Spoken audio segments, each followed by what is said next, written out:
When did you realize the person you loved wasn't who you thought they were? I'll never forget the day my world came crashing down around me. It was a typical Wednesday evening, and I had just walked in the door from a long day at work. My wife, Sarah, was in the kitchen, cooking dinner. As I hung up my coat and walked over to give her a kiss, I noticed a strange smell coming from her purse.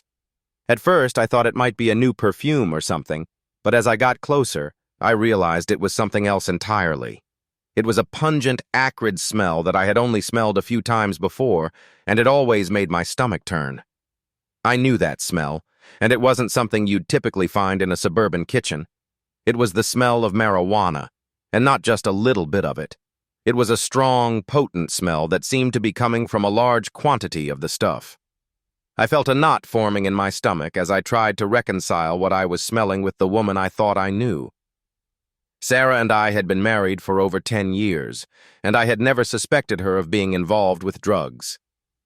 As I stood there, frozen in shock, Sarah turned around and saw the look on my face. For a moment, we just stared at each other, the only sound being the sizzling of the dinner on the stovetop. Then, she seemed to snap out of it, and a look of panic crossed her face. "Michael, what's wrong?" she asked, trying to sound casual, but I could hear the nervousness in her voice. I didn't know what to say. Part of me wanted to confront her, to demand to know what was going on and why she was hiding this from me.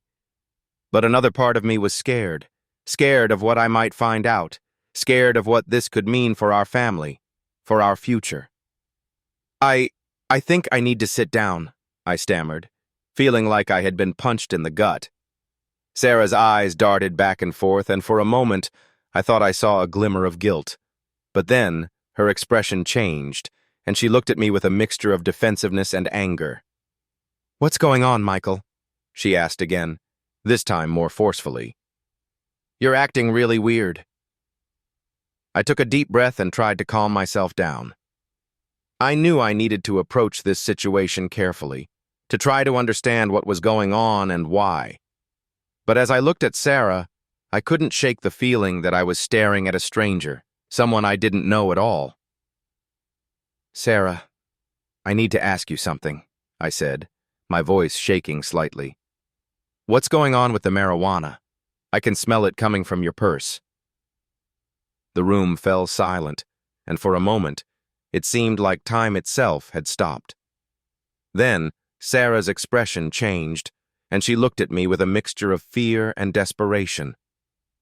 "Michael, I can explain," she said, her voice barely above a whisper. But as she started to talk, I realized that I wasn't sure I wanted to hear what she had to say. I wasn't sure I was ready for the truth, for the secrets she had been keeping from me. All I knew was that my life was about to change in ways I never could have imagined, and I wasn't sure if I was ready for it.